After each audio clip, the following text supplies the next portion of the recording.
ये कहानी जो हम आपके समक्ष लेके चल रहे हैं, आइए गौर करते हैं। वैसे तोता मैना के कई प्रोग्राम आप लोगों ने सुने होंगे और एक ये कथा जो हम लेके चल रहे हैं उससे थोड़ा हटके देखते हैं, गौर करते हैं तोता मैना की कहानी की ओर। कि एक दिन वो तोता उस मैना से कहता है कि सुनो, औरतें कितनी बेवफा हैं, इस बात के बारे में तुम्हें नहीं मालूम। बोली कैसे बेवफा हैं? का सुनिए। एक राजा का लड़का था, एक साहूकार का लड़का था और एक उनके दीवान का लड़का था। तीन लड़कों में बड़ा प्रेम था, बड़ा हित था। तो राजा का एक राजकुमार, एक था साहूकार, एक लड़का दीवान का जो सबसे था होशियार। एक राजा का लड़का, एक साहूकार का लड़का, लेकिन जो दीवान का लड़का था यह सबसे होशियार था। तीनों में बड़ा हित था, बड़ा प्रेम था। तो एक दिन ऐसा हुआ, राजा का लड़का अपने मित्रों से बोला है, भैया मेरी बात सुनिए, और हम तुम तीनों जने मित्र हैं घने, सुनो मेरी बानी, और कल चले ससुराल को के मोको विदा करानी।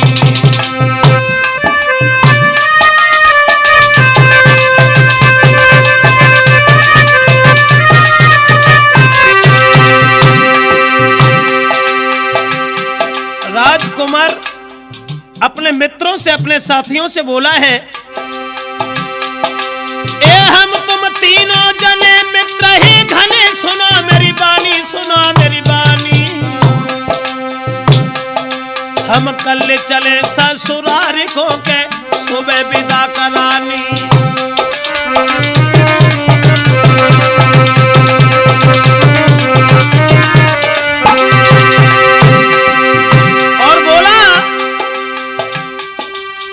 बहुत दिना के बाद कयाई याद, सुनो मेरी बानी, सुनो कहानी,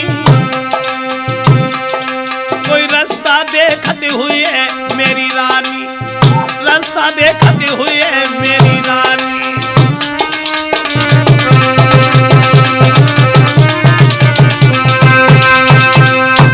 जवाब दिया अपने मित्रों से, ये कहा कि तुम मेरे साथ चलो और कल हम अपनी ससुराल जाएंगे और अपनी हम विदा करके ले आएंगे, लेकिन हम अकेले नहीं जाएंगे, तुम दोनों भाई हमारे साथ चलो।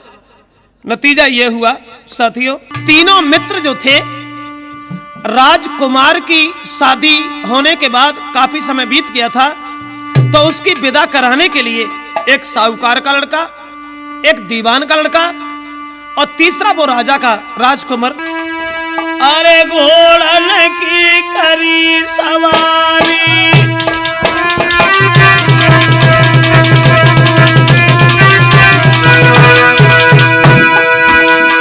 अरे घोड़न की करी है सवारी, नहीं पल की करी है अवारी,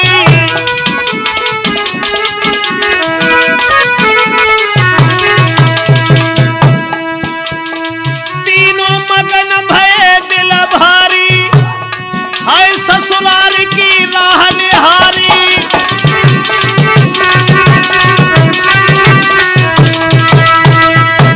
तीनों राजकुमार की ससुराल के लिए चलते हैं और आगे को बढ़ते हुए धीरे धीरे ये पहुंच गए ससुराल के पास में। और जब राजा की लड़का के ससुराल की पास में पहुंच गए तो तीनों खड़े हो गए एक जगह पे, और एक जगह पे खड़े होकर के आपस में बातें की। देखो भैया, अब हम तो अपने ससुराल जाएंगे, लेकिन तुम कहां जाएंगे? तो जवाब दिया, आप चिंता न करो, हम रात भर यहाँ कोई सराय देख लेंगे, हम उसमें रुकेंगे, तुम ससुराल में जाओ। हुआ ऐसा, अरे तीनों ने आपस में कह अपनी सलाह मिलाई,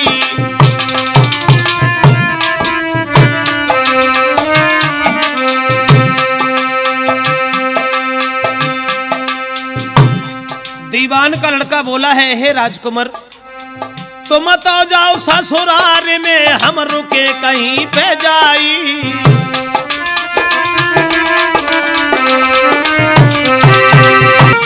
बोला महाराज रुकेंगे किसी सराय में जाए, और कल सवेरे जल्दी आइयो अपनी विदा कराए।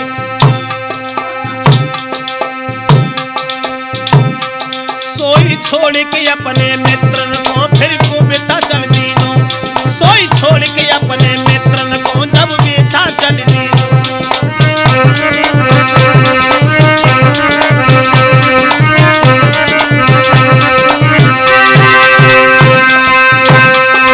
और बेटा चल दीनो, रास्ता में बेटा चल दीनो, के फौरन बेटा चल दीनो।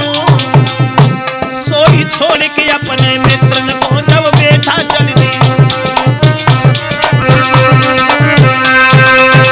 साथियों, जब दीवान के लड़का ने यह कहा तुम तो अपनी ससुराल के लिए चले जाओ और हम रात भर कहीं यहीं रुकेंगे, और उसके बाद सुबह जब विदा करा के आओ तो इसी जगह पे मिलना जहां हम लोग खड़े हैं। तो राजकुमार जो था वो अपनी ससुराल के लिए चला गया। अब साहूकार का लड़का और एक दीवान का लड़का, ये दो रह गए। दोनों एक सराय में रुकने के लिए आगे को बढ़े हैं। हुआ क्या, जरा गौर करें। और राजकुमार ससुराल की और लीनी सीध लगाए, उत लड़का दीवान को सुगो सराय में आए। राजकुमार चला गया अपनी ससुराल के लिए। दीवान का लड़का और एक साहूकार का बेटा, ये दोनों एक सराय में रुकने के लिए पहुंचे हैं। और जैसे ही अंदर घुसे हैं तो सराय के दरवाजे पे एक बुढ़िया खड़ी है, और बुढ़िया उन दोनों को देख करके रोने लगी कि दरवाजे पे बुढ़िया पाई, और वो देखी कुंवर को रोने लगी।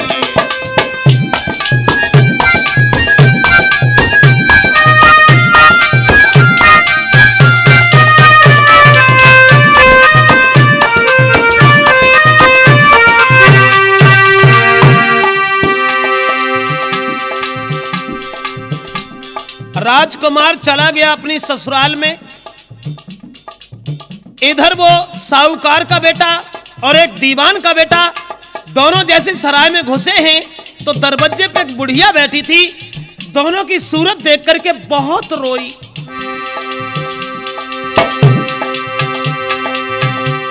दरवाजे पे बुढ़िया पाई, वो देख दोनों को रोने लगी। उनकी सूरत को देख देख व्याकुल अति मन में होने लगी।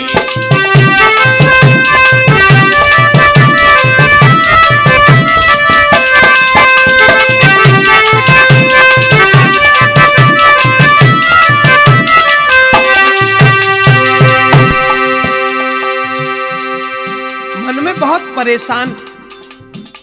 और जब बुढ़िया रोने लगी, दीवान का लड़का गौर से देखने लगा कि आखिर ऐसी कौन सी कहानी बनी जो ये बुढ़िया देख करके रोई काहे को, लेकिन चुपचाप चला गया अंदर। हुआ ऐसा,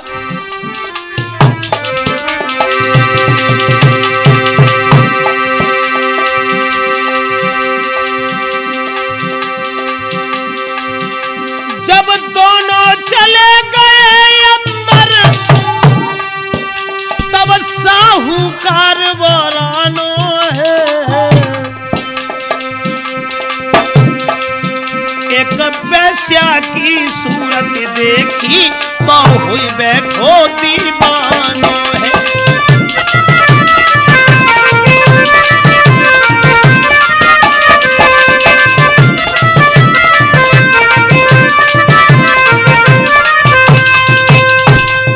बुढ़िया को रोते हुए छोड़ करके चला गए। और जैसे वो चले गए दोनों, अंदर जब पहुंचे हैं तो साहूकार का बेटा देखता है कि एक सामने वेश्या खड़ी है और उस वेश्या को निहार करके, उस वेश्या की तंदुरुस्ती को देख करके, वो वेश्या, और वेश्या क्या थी, वो दूर खड़ी हुई है और वो वेश्या कि वो तो लहर लहर लहराती है, कछु तिरछी नजर घुमाती है।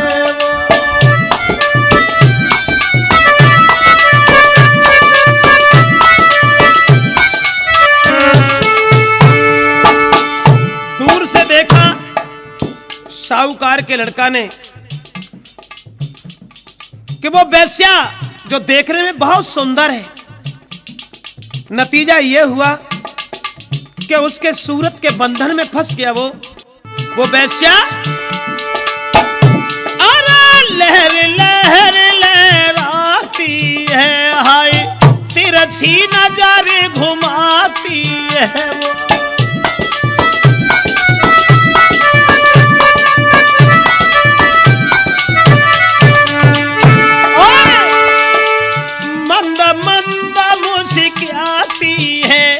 नैनन से चोट चलाती है।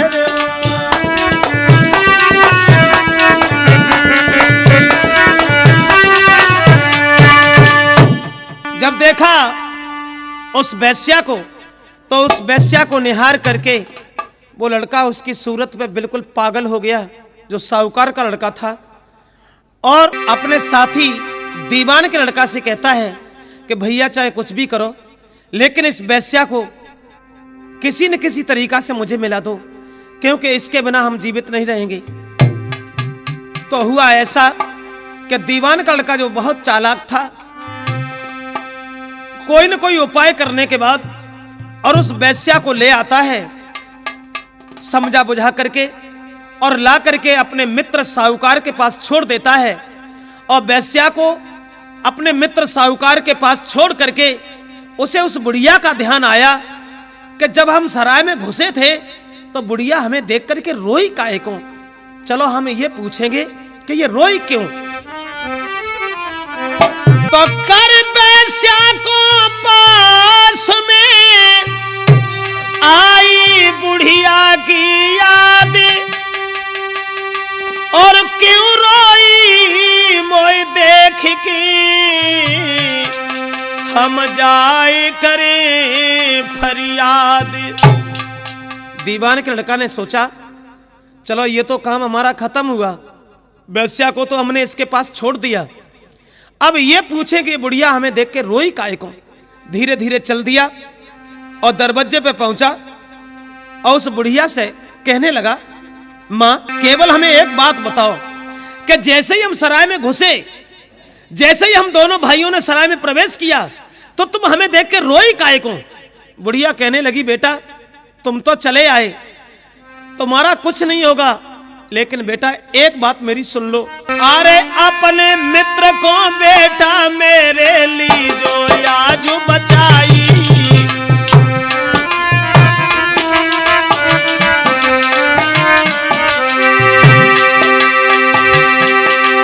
अरे अपने मित्र को कुमार हमारे लिए जो लला बचाई, रहे नागिन जाके पास में के लिए रात में खाई। बेटा हम केवल इसलिए रोए, ये वेश्या वो है जिसने पता नहीं कितने इंसानों की जान ले ली। एक नागिन इसके पास रहती है और वो रात में डस लेती है मुसाफिर को। लेकिन पुत्र तुम्हारी सूरत को निहार करके हमें बड़ा खेद है, बड़ा कष्ट है। नागिन जाके पास में के लिए रात में खाई,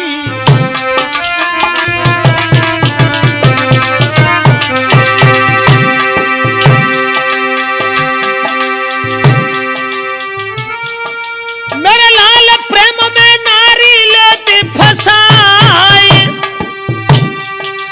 और जाने कितनी सूरत पे है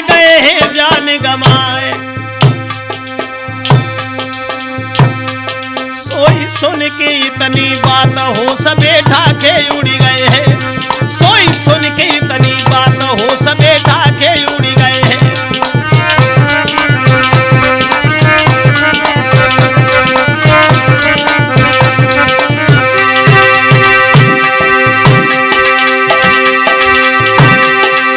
बेटा के उड़ गए हैं वे हो सबे ढाके उड़ गए हैं। सोई सुन के इतनी बात हो सबे ढाके उड़ गए हैं। उस बुढ़िया ने सारी कहानी सुनाई और जवाब दिया, मेरे लाल, तुम दोनों की सूरत देख करके हमें बड़ा खेद है, बड़ा कष्ट है कि ये स्त्री, ये वेश्या वो है जो अपने सूरत में फंसा लेती है सबको, और इसके हुस्न को देखने के बाद में सब पागल हो जाते हैं। और रात में इसके पास एक नागिन रहती है, वो नागिन डस लेती है और वो जान से मर जाता है। इसलिए तुम किसी तरीका से अपने मित्र को बचा लो। और जो ये वचन सुने तो दीवान के लड़का के होश उड़ गए। इसका मतलब है मेरा भाई रात में मारा जाएगा। इस वेश्या के चक्कर में चला गया। क्या देखा, वेश्या और वो साहूकार का लड़का दोनों गहरी नींद में सो रहे हैं। रात में तलवार लेकर के वो दीवान का लड़का वहीं बैठ गया। हुआ ऐसा, अरे आधी रात हो न खोयाई,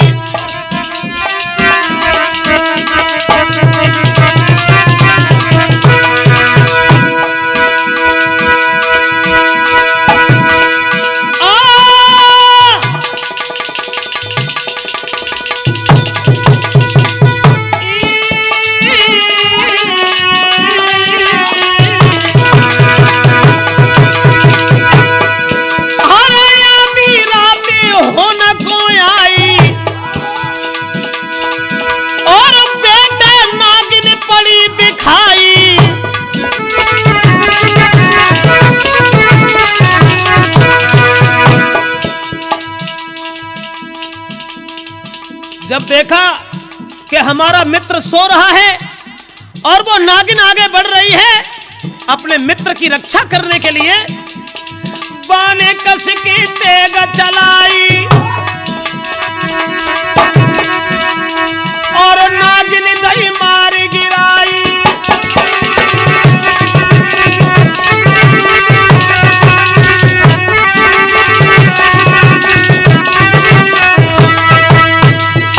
जिस समय देखा उसने दूर से कि वो नागिन आगे को बढ़ रही है, आगे बढ़ा और उसने तलवार से नागिन को जान से मार दिया। लेकिन एक मुसीबत बन गई, जैसे ही वो नागिन मरी और साथ ही वो वेश्या भी मर गई। और जब वेश्या मर गई लेकिन उसने समझ नहीं पाया कि वेश्या जिंदा है कि खत्म हो गई, और बाहर सराय से निकल गया। जब बाहर निकल गया तो उसने देखा चलो एक तो बात खत्म हो गई, अब हमारा मित्र बच गया, अब हमारे मित्र का कुछ नहीं बिगड़ेगा, अब हम चलें थोड़ा आगे बढ़ के देखें। तो आगे जब बढ़ा तो उसने क्या देखा, सराय से निकल करके जब आगे चला कि सामने से एक औरत आ रही है, बहुत सुंदर औरत। और वो औरत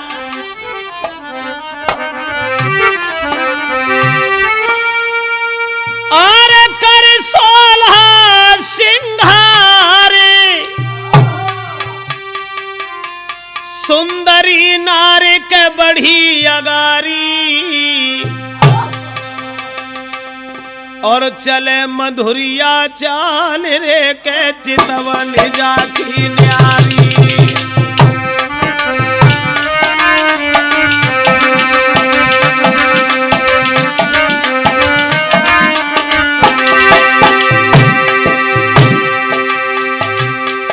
हाँ साथियों, सराय में उस नागिन का वध करने के बाद उसने ये देखा कि अब हम आगे बढ़ के देखें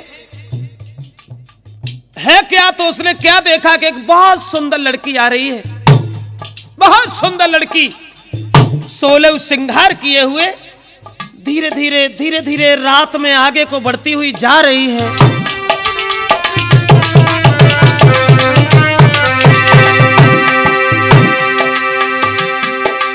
एक 16 श्रृंगार सुंदरी नारी के बढ़ी अगारी, बढ़ी अगारी,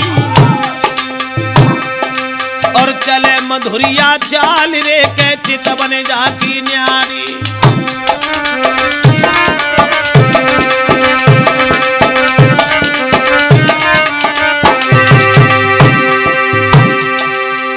और वो लड़की जग सुंदर बदन विशेष कहत ब्रजेश कथायगा। अब लेके तेगा लग गो तुरंत पिछारी।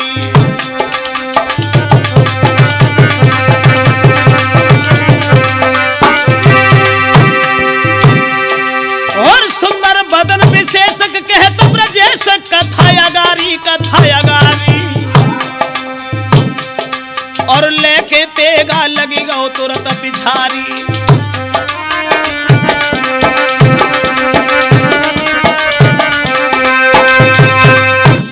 जिस समय देखा कि एक बहुत सुंदर लड़की आगे को बढ़ती हुई सोलह श्रृंगार किए हुए जा रही है रात के समय में, तो उसने सोचा ये अकेली कहां जा रही है, चलो चल के देखें।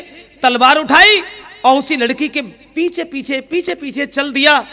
जंगल में वो लड़की पहुंची तो वो लड़की ने देखा कि एक फकीर बैठा हुआ है। और वो फकीर के पास जब पहुंची, लड़का दूर खड़ा हो गया और दूर से ही देखने लगा, देखे ये क्या करेगी। तो फकीर ने जब उसे देखा, वो फकीर कहने लगा अभी तक कहां रही, मैं पूछ रहा हूं इतनी देर कहां लगी। बोली आज मेरे सामने एक मजबूरी थी। क्या मजबूरी? के पिया हमारे बुलाए बे कारण आए गए मेरे द्वारे।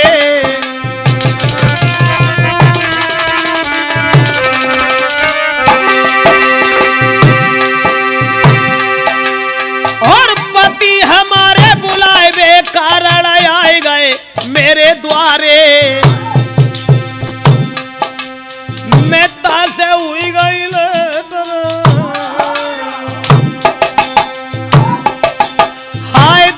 हुई गई ले टरे ना आए पास तुम्हारे।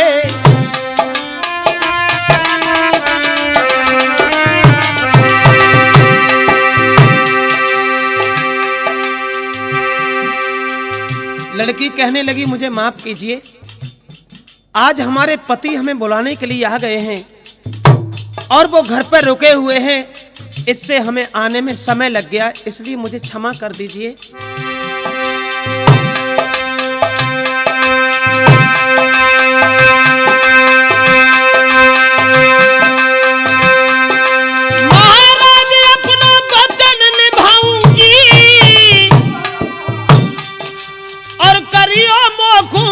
सवेरे घर को जाऊं। लड़की ने जब हाथ जोड़ करके उससे विनती की और जवाब दिया मुझे माफ कीजिए, मेरे पति घर पे आ गए हैं इसलिए हमें आने में समय लग गया और हम कल सुबह अपनी ससुराल के लिए चले जाएंगे। आज ही तक की हमारी तुम्हारी मुलाकात थी, मुझे माफ कीजिए। लड़का देख रहा है दूर से बैठा हुआ कि इन दोनों में बातचीत क्या हो रही है। बाद में फकीर को क्रोध आ गया। अरे करे गुस्सायते अब मन में,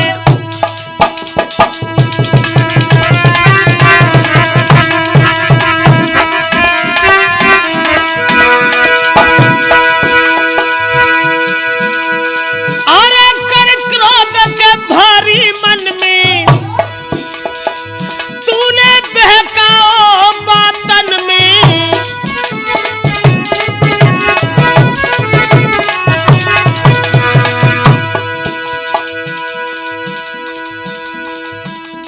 अरे नहीं अब रही है घर में,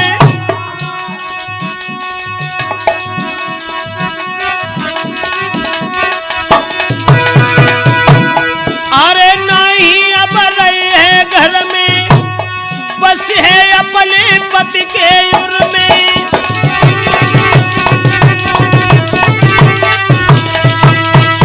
लड़की की बात सुनकर के उसे क्रोध आ गया और जवाब दिया तू इसका मतलब यह है तू मुझे पागल समझ रही है, तू मुझे पागल बना रही है, तू अपने पति के साथ जाएगी और तू हमें धोखा दे जाएगी। खैर कोई बात नहीं, खैर कोई बात नहीं। अरे हम नारी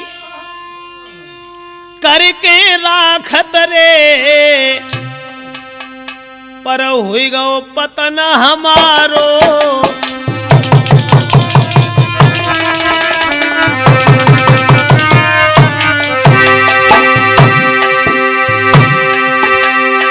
कोई नारी करके राखी रे के हुई गो पतन हमारो। तूने पागल दो बनाए रे, जादू है कर डारो। फकीर को क्रोध आ गया और कहने लगा तेरे प्यार में हम पागल हो गए, अंधे हो गए। वो दीवान का लड़का दूर से देख रहा है कि इनमें क्या नाटक हो रहा है। क्रोध में आ गया और इतना क्रोध आया उसे, महाराज फकीर ने बांध लई कधा के, लेके तेगा हाथ नारी की काट दई झटनाक।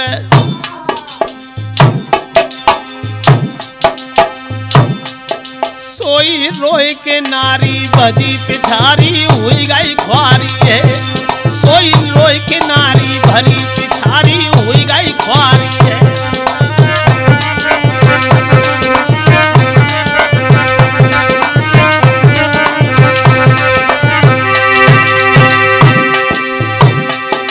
अरे हुई गई ख्वारी है, जीवन की हुई गई ख्वारी है। सोई रोए के नारी भगी पिछारी हुई गई ख्वारी है।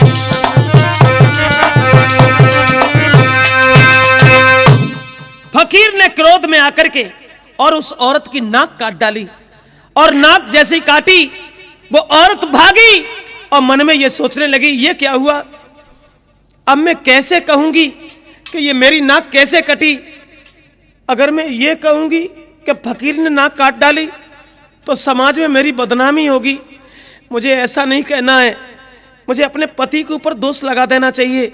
वो नारी तो भाग खड़ी हुई, घर पे पहुंची, और इधर दीवान के लड़का ने जब देखा इसने बहुत बुरा किया, कितनी सुंदर लड़की थी और उसकी नाक काट डाली। तो दीवान का लड़का आगे बढ़ा और उसने आगे बढ़ करके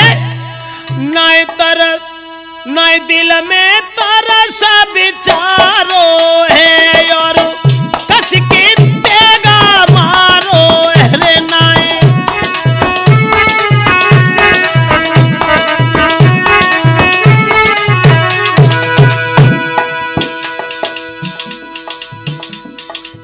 तोता कह रहा है सुन मैना, देखिए मर्द की वफादारी। जब औरत की नाक कट गई तो उस लड़का से रुका नहीं गया, बोले कस के तेगा मारो है, और बाको प्राण निकारो है बने।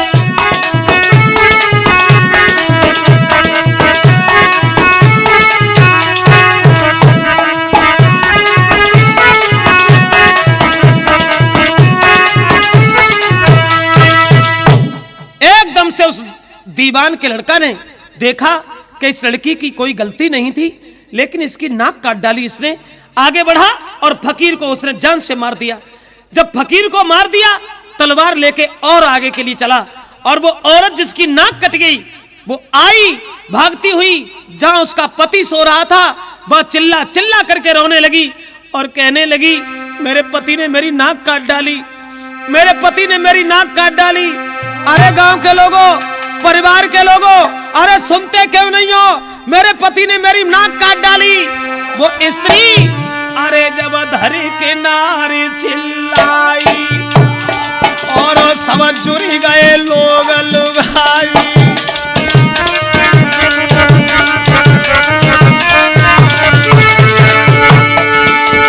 अरे जब धरी के नारी चिल्लाई, अरे सब जुड़ी गए लोग लुगाई, और बेटा को लो बंधवाई, कैसी आजू बावही आई।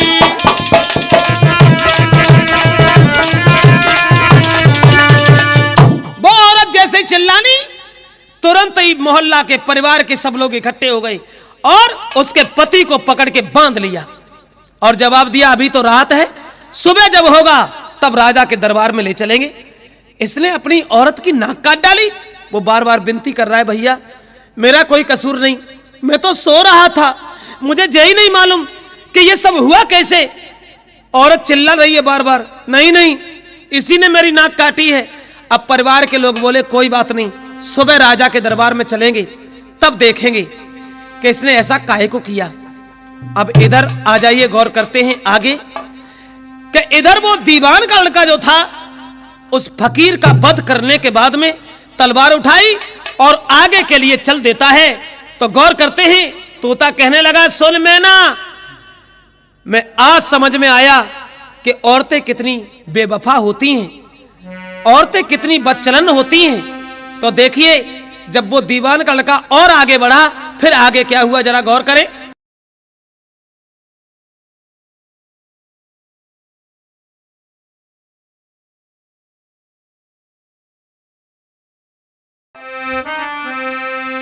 हाँ साथियों, आइए देखते हैं, गौर करते हैं और आगे कि इधर वो फकीर का वध करने के बाद वो लड़का जंगल के लिए आगे को बढ़ा है। इतनो करके काम को गौ जंगल की ओर, एक मंदिर के पास में सो देख रहो कर गौर। फकीर का वध करने के बाद जंगल में आगे के लिए बढ़ा है रात में। तो उसने क्या देखा, एक मंदिर है और मंदिर के पास में 4 चोर बैठे हुए हैं, बदमाश बैठे हुए हैं। और दूर से देखने लगा कि ये करेंगे क्या। तो उन चारों ने देवी के मंदिर में सर झुकाया और दो कर जोरे हाथ, चरण में मात के आज नबाऊं। एक छोटो सो बरदान री के मात भगवती पाऊं।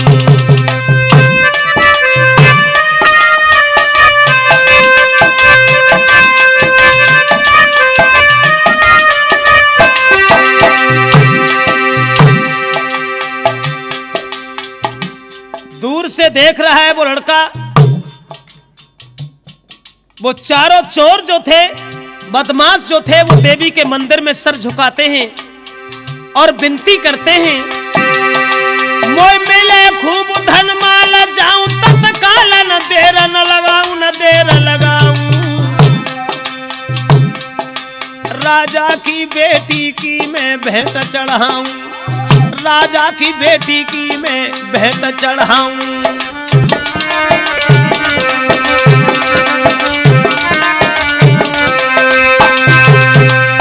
दूर से देख रहा है वो चारों विनती करते हैं मां भगवती के मंदिर में कि अगर हमें खूब दौलत मिले, खूब धन मिले, तो हम हमारे जो राजा हैं उनकी लड़की की हम तुम्हारे यहां भेंट चढ़ाएंगे। मां केवल इतना वरदान मुझे दे दो।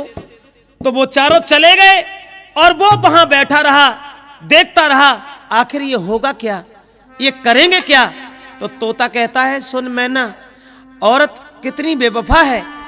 देखिए कि जब वो चारों आगे को बढ़ते चले गए और थोड़ी देर के बाद में जब डाकू लौट के आए,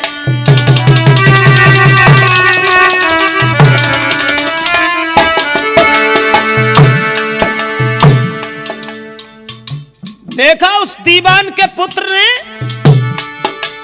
और थोड़ी देर के बाद में जब डाकू लौट के आए, राजा की बिटिया को पलंग रे संग में हिलाए।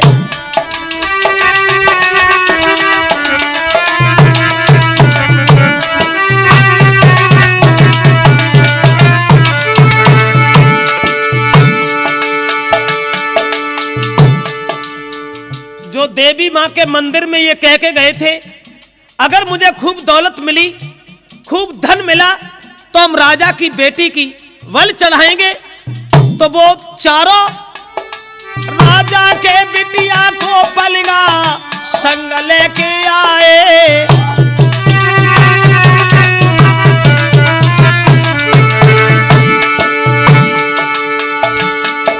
महाराज मंदिर के पास अब धरी उतारी और मारल के काजे उन्होंने के हाथ गई तलवार। सोई कर जीवन की याद लली फिर मन में सकुचानी। सोई कर जीवन की याद लली फिर मन में सकुचानी।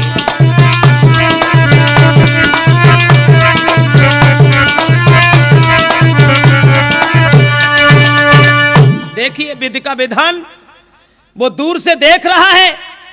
वो राजा की बेटी को उठा लाए और मंदिर में भेंट चढ़ाने के लिए आगे को बढ़े हैं। और जब मंदिर में भेंट चढ़ाने के लिए चले हैं, हाथ में तलवार उठाई। वो लड़का देख रहा है और धीरे से वो मंदिर में पहले ही पहुंच गया। जब देखा कि मंदिर के सामने खड़े हैं लड़की की भेंट चढ़ाने के लिए, और वो मंदिर में अंदर प्रवेश कर गया।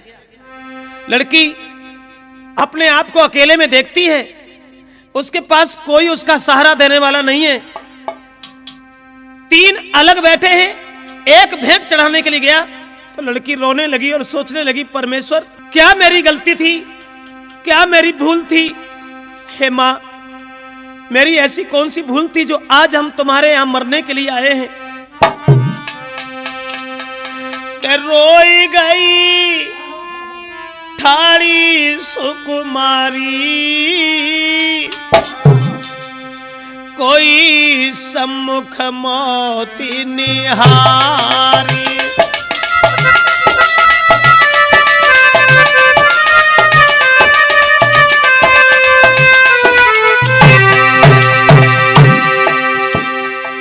जब लड़की रोने लगी और मन में सोचने लगी, ऐसी गलती कौन हमारी,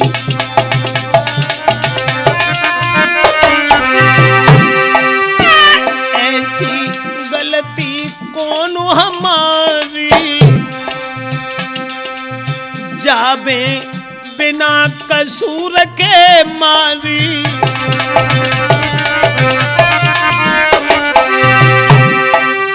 रोई मरे मेरी महातारी, होई पिता को दुख भारी, कोई सम्मुख मौत निहारी।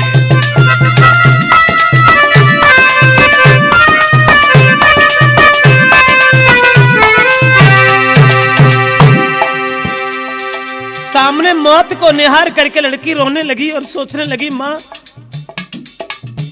देवी से आराधना करती है, विनती करती है कि मेरी ऐसी कौन सी गलती थी जो आज तुम्हारे दरबार में मेरे जीवन की आखिरी श्वासें हैं।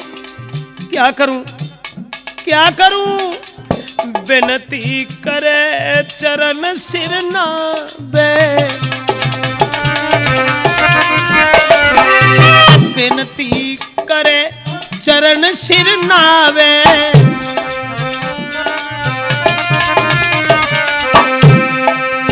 कैसी करे कहां को जाबे,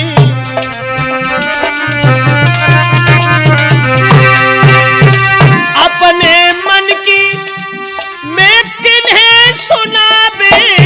कोई कर बिनती हारी, कोई सम्मुख मौत निहारी।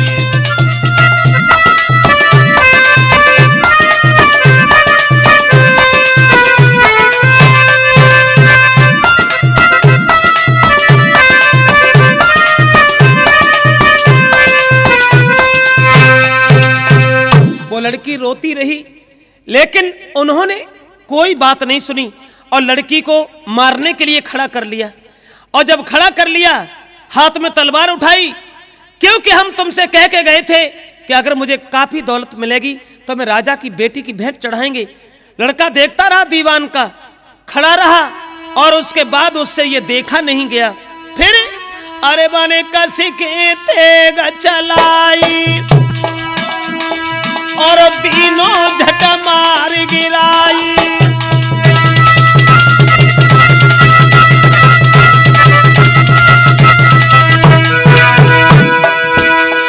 और मन कस के तेग चलाई और तीनों झट मार गिराई।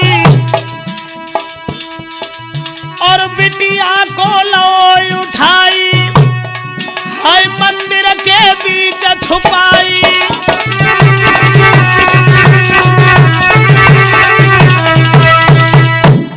एक जो मारने के लिए आया था, दीवान के पुत्र ने उसे जान से मार दिया। और मारने के बाद कहा, बहन तुम चिंता मत करो, हम तुम्हारी रक्षा करेंगे, हम तुम्हारी मदद करेंगे, आप घबराएं नहीं, आप यहां खड़ी हो जाओ। जब वो लड़की अंधेरे में छुपा दी, बहुत देर हो गई, जब वो लौट के वापस नहीं आएगा तो दूसरा कहने लगा, ऐसा कैसे हुआ भाई, ये कहां चला गया, ये लौट के वापस क्यों नहीं आया। तो दूसरा चला, लड़का ने उसे भी मार दिया। कहने का मतलब मेरा ये है कि एक भी नहीं बचा, चारों को जान से मार दिया। और उसके बाद में लड़की को लीनो संग में फिर घर की सीध लगाई।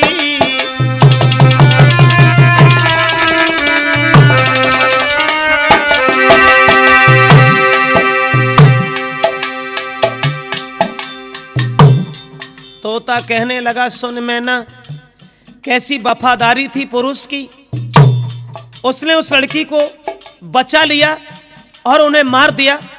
पूरा परिचय पूछा, लड़की ने बता दिया कि मैं यहाँ के राजा की लड़की हूँ और ये मुझे जबरदस्ती उठा लाए। कहने लगा, कोई बात नहीं, चलो हम तुम्हारे घर पे पहुंचाते हैं, क्योंकि मैंने तुमसे बहन कहा है, तू मेरी धर्म की बहन है।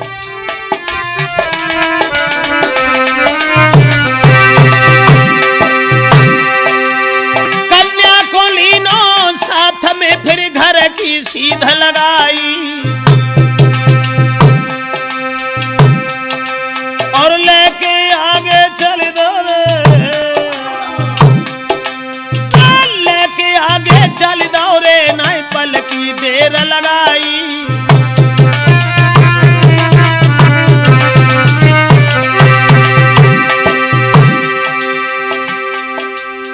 राजा की लड़की को छोड़ने के लिए घर के लिए चला है जब वो, लेकिन उस लड़की के विचार बदल गए। महाराज बेटी ने जोड़े दो हाथ, हम संग तुम्हारे रहे हैं, करियो ब्याह हमारे साथ। सोई सुन के इतनी बात कुंवर ने अर्ज सुनाई है, सोई सुन के इतनी बात कुंवर ने अर्ज सुनाई है।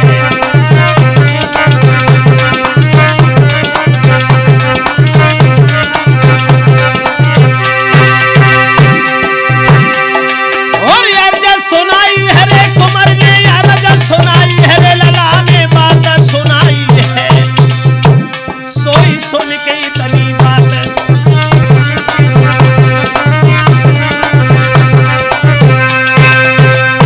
भक्तजनों, लड़का जिस समय उस बेटी को लेकर चल देता है, लेकिन लड़की के विचार बदल गए।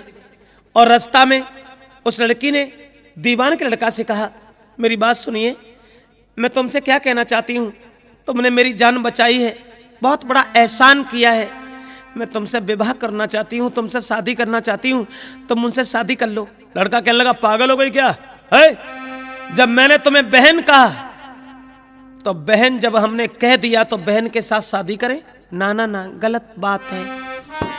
बोली वो लड़की कि ऐसा न करो हम पे भारी। लड़की कहती है कि ऐसा न करो हम पे भारी, और तुम मेरी जान बचाई है।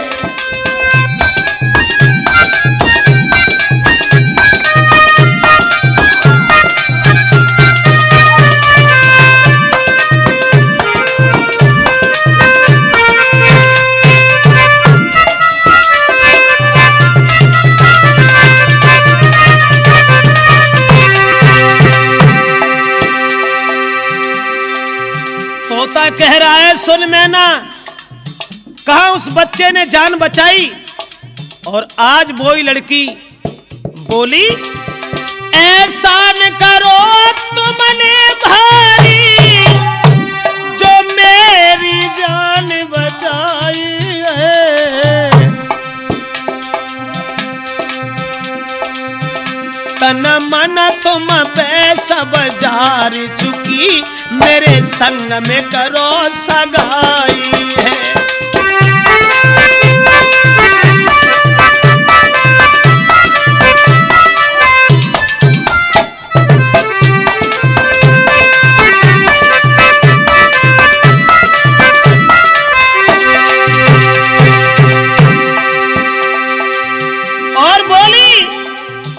तुमने हमारी जान बचाई है तो तुम मुझसे शादी कर लो, मैं तुम्हारे बिना जी नहीं पाऊंगी। मैंने क्या कहा?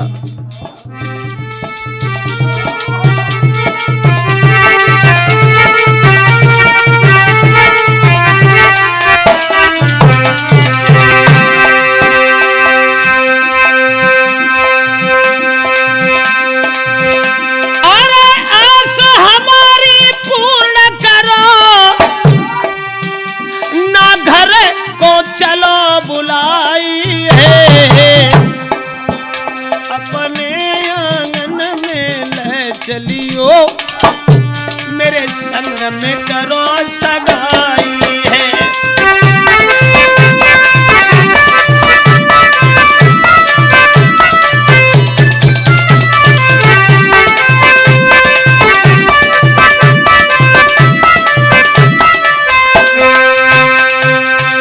लड़की ने दोनों हाथ जोड़ करके अनुरोध किया, तुम मुझसे बहन मत कहो, तुमने मेरी जान की रक्षा की है, तुमने मेरी जान बचाई है, तो तुम मुझसे शादी कर लो। अब मैं घर पे नहीं जाऊंगी और मैं तुम्हारे साथ रहूंगी। लड़का कहने लगा, पागल हो गई क्या है? जब मैंने तुझे अपनी बहन कहा तो ऐसा भविष्य में कभी नहीं होगा कि हम तुझसे शादी करें या तुझे अपने साथ रखें। राजा के महल में लड़की को छोड़ करके जैसे ही वो लड़का चला, रात में लड़की ने फिर रास्ता घेर ली। मेरी बात सुनो, ये मेरी बात सुनो ना। चले गए जो छोड़े तुम बिना नहीं जी पाऊंगी।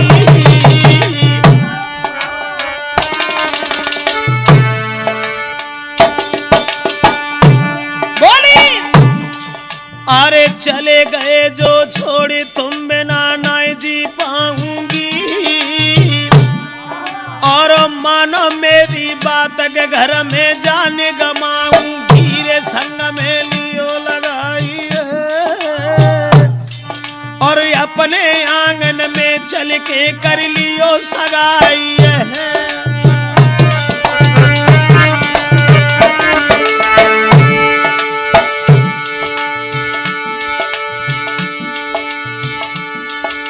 अरे तुम बिना रह नहीं पाऊंगी, घर में नीको न लगे, जहर के घर में खाऊंगी।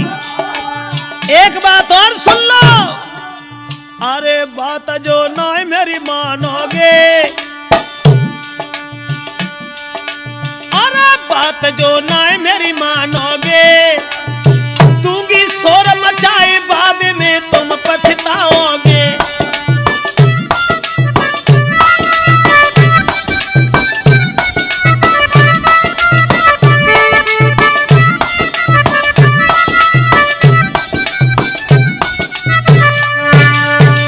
और अगर तुमने ऐसा नहीं किया तो मैं यहाँ शोर मचा दूंगी, तुम्हें पकड़वा लूंगी, मेरे पिता तुम्हें फांसी लगवा देंगे, इसलिए तुम मुझसे शादी कर लो। लड़का कहने लगा, पागल है क्या है? जब मैं 50 बार तुझसे मना कर चुका कि मैंने तुझसे बहन कहा है तो तू जीवन भर मेरी बहन रहेगी, मैं तुझसे शादी नहीं करूंगा। और जो लड़का उसकी आस छोड़ करके चला गया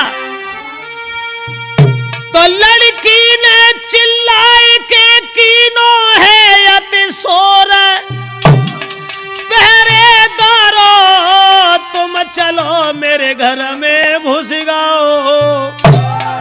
चोर है। जैसे ही लड़का दौड़ा, लड़की ने चिल्ला करके कहा, अरे पहरेदारों कहाँ हो? ये चोर मेरे आंगन में छुपा था, इसे पकड़ लो और हमारे पिताजी के पास इसे लेके जाओ। पकड़ लियो बेटा तभी ले गए दरबार। तोता कह रहा है सुन मैना, कितनी वफादारी की उसने और उसी को बंधवा लिया। आरे पकड़ लियो बेटा तभी ले गए हैं दरबार। और उतमे जब बेश्या जगी तो नाए देखी सुकुमारी। देखिए दीवान के लड़का को बांध लिया और बांध करके राजा के सामने ले गए। और इधर जब राजा के सामने उसे ले गए, बैठाल दिया, और तब तक वो बेश्या जो खत्म हो गई थी, जब नागिन मार डाली और नागिन के साथ वो बेश्या मर गई, तो उसकी मां ने चिल्लाया, शोर मचाया कि साहूकार ने हमारी बेटी को जान से मार डाला। गांव के लोगों ने उस बच्चे को पकड़ लिया और पकड़ करके राजा के पास उसे भी लेके चले। और इधर वो रानी जिसकी नाक काट डाली थी, उस फकीर ने, और उसने ये दोष लगा दिया था कि मेरे पति ने मेरी नाक काट डाली, तो उस राजकुमार को पकड़ करके राजा के पास के लिए चले। तीनों मित्र 3 जगह बंध गए। ओ तो पकड़ के साहूकार चले दरबार न देर लगाई। और बेश्या दीनी मार रे के बहुत बड़ो अन्यायी।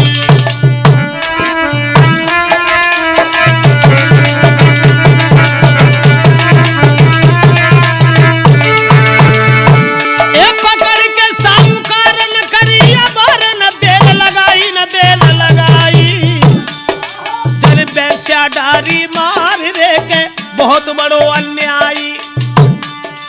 इधर वो साहूकार का लड़का पकड़ गया और उधर वो राजा का लड़का जो अपनी विदा कराने के लिए आया था। उतर घिरेगा और राजकुमार है,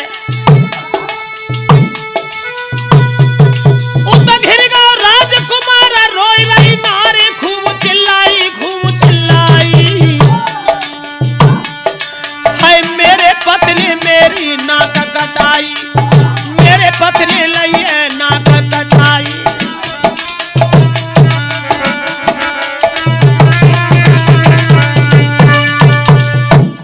देखिए विधि का विधान, तीनों मित्र बंध गए और एक ही राजा के दरबार में पहुंच गए।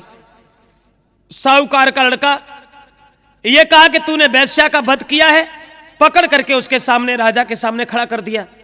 और उधर वो राजा का लड़का जो अपनी पत्नी की विदा कराने के लिए गया था, वो भी पकड़ गया, क्योंकि औरत चिल्लाने लगी मेरे पति ने मेरी नाक काट डाली। उसे भी पकड़ करके राजा के सामने खड़ा कर दिया। और उधर वो दीवान का लड़का, वो भी पकड़ गया, क्योंकि राजा की लड़की ने उसे पकड़वा दिया कि तू मुझसे शादी नहीं करेगा तो मैं तुझे जान से मरवा दूंगी। अब तीनों बंध गए। सबसे पहले साहूकार के लड़का को बुलाया और जवाब दिया, इधर आ, केवल हमें एक सवाल का उत्तर चाहिए। तू हमें यह बता कि तूने उस वेश्या का वध क्यों किया। मैं तुझसे यह पूछ रहा हूं कि तूने उस वेश्या का वध क्यों किया। वो कुछ कहने के लायक नहीं था, क्योंकि उसे कुछ पता ही नहीं था। दीवान का लड़का कहने लगा, महाराज मैं बताऊं? का बताओ। का सुनिए महाराज। अरे सुनो मेरे महाराज। दीवान का लड़का बोला, सुनो मेरे महाराज, इसमें सारो दोष हमारो। अरे मित्र के पीछे और जा वेश्या को मैंने जान से मारो।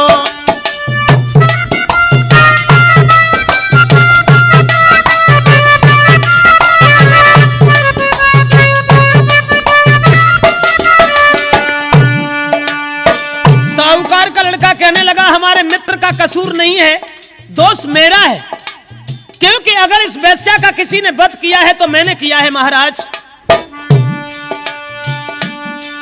अरे नागिन बन के चली रात में, नागिन बन के चली रात मैंने ते तेग चलाई, मार के नागिन ढाल के नीचे दीनी अरे छुपाई।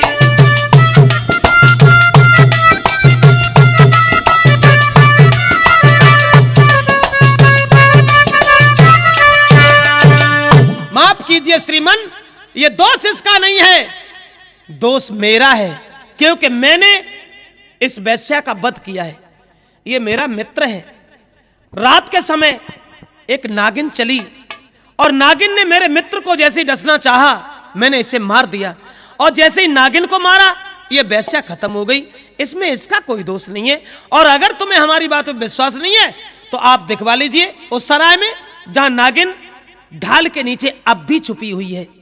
जो राजा ने दिखवाया तो यह हकीकत निकली, तो तुरंत ही उस वैश्या की मां को पकड़ा और जवाब दिया, इसे ले जा करके ऐसी सजा दो जो जीवन भर याद रखे। इसने इसे झूठा क्यों फंसाया? फिर दूसरे को बुलाया,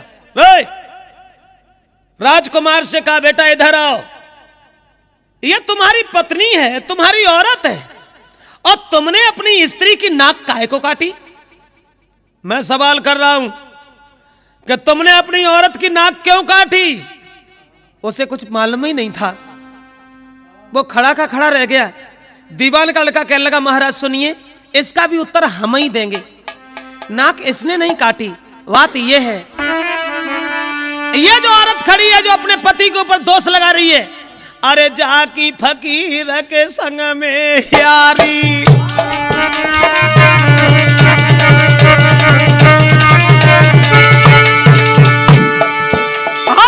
जाकी फकीर के संग में यारी,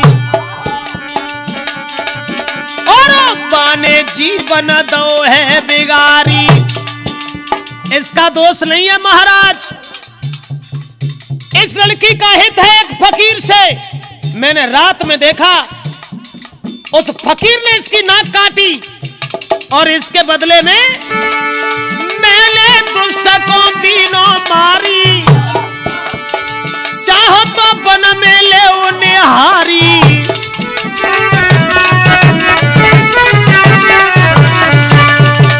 क्षमा कीजिए भगवान, ये दोष इसका नहीं है, क्योंकि ये हमारा मित्र है। ये दोष भी हमारा है, इस औरत का हित है एक फकीर से, और ये रात में जब लेट पहुंची तो उस फकीर ने इसे तबाह कर दिया और इसकी नाक काट डाली, और इसने अपने पति को झूठा दोष लगा दिया, और इसी के बदले में मैंने उस फकीर को जान से मार दिया। अगर विश्वास नहीं है तो उस दिखवा लीजिए, फकीर वहां पड़ा हुआ है। जो देखा महाराज खड़े के खड़े रह गए, और उस फकीर की लाश को निहार करके कहने लगे, इसका मतलब है कि तेरा कोई दोष नहीं है। कोई बात नहीं, कहा इसकी औरत को उठाओ और ले जाकर के इसे फांसी लगा दो, मार दीजिए इसे। उसके बाद में जो दीवान का लड़का बार बार सिपाही दे रहा था, उसे पकड़ लिया। तू इधर आ, तू मेरे घर में क्यों घुसा? मैं तुझसे ये पूछ रहा हूं कि तू मेरे घर में क्यों घुसा? जो हमारी लड़की चिल्लाई। बोले, सुनो महाराज, इसमें भी मेरा दोष नहीं है। तुम्हारी बेटी को 4 चोर उठा करके ले गए, मेरा दोष नहीं है। अरे पूछो अपनी बिटिया से मैंने जाकी जान बचाई,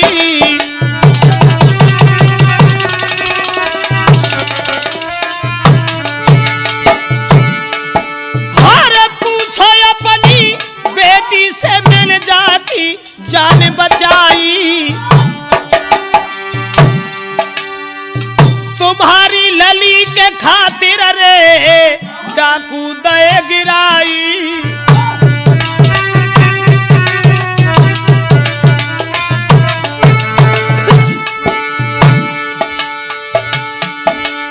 महाराज देख लो तुम मंदिर में जाई, और करी न शादी मेरी बेटी ने तीनों दोष लगाई। सोई सुन के इतनी बात हो सरा जाके उड़ गए हैं, सोई सुन के इतनी बात।